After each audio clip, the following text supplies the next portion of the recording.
সৃষ্টির শুরুতে আমরা একটা সুন্দর পৃথিবীতে বাস করি। চেয়ে দেখো কত সুন্দর প্রকৃতি তোমার চারপাশে। চলো আমরা সৃষ্টির শুরুতে ফিরে যাই, দেখি বাইবেল আমাদের কি বিষয়ে কি বলে। সৃষ্টির শুরুতে ঈশ্বর আকাশমণ্ডল ও পৃথিবী তৈরি করলেন। ঈশ্বর অন্ধকারকে বললেন, আলো হোক। এই আলোকে তিনি নাম দিলেন দিন, আর অন্ধকারকে নাম দিলেন রাত্রি। প্রথম দিন শেষ হল। এরপর ঈশ্বর উপরের জল থেকে নিচের জলকে আলাদা করে ফাঁকা জায়গা তৈরি করলেন, যার নাম দিলেন আকাশ। দ্বিতীয় দিন শেষ হল। ঈশ্বর সমস্ত জল একত্র করলেন। এর ফলে শুকনো জায়গা দেখা দিল।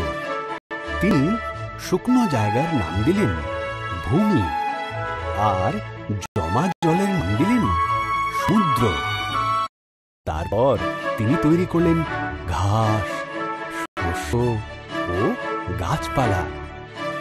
তৃতীয় দিন শেষ হল।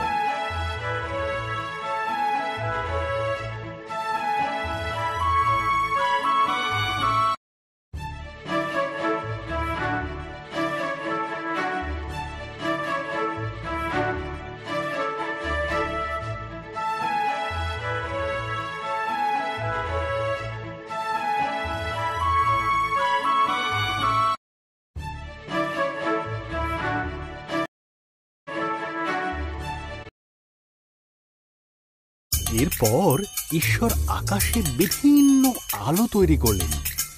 দিনের জন্য সূর্যকে, আর রাতের জন্য চাঁদ ও তারাদের তৈরি করলেন। চতুর্থ দিন শেষ হল। ঈশ্বর মাছেদের সৃষ্টি করলেন জলে সাঁতার কাটার জন্য, আর পাখিদের সৃষ্টি করলেন আকাশে ওড়ার জন্য। তোমাদের সন্তান হোক, তিনি তাদের বললেন। তোমরা বংশবৃদ্ধিতে ও সুরে পৃথিবীকে ভরিয়ে দাও। পঞ্চম দিন শেষ হল। এরপর ঈশ্বর পশুদের সৃষ্টি করলেন। তিনি গৃহপালিত পশু, বন্য পশু ও সরীসৃপ প্রাণী তৈরি করলেন। ঈশ্বর বললেন, আরো একটি সৃষ্টি বাকি আছে, যা সবার মধ্যে অত্যন্ত মূল্যবান।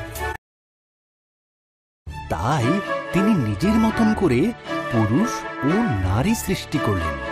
তিনি বললেন, তোমাদের সন্তান হোক, পৃথিবীর দায়িত্ব নাও, মাছ ও পশু পাখিদের যত্ন রেখো।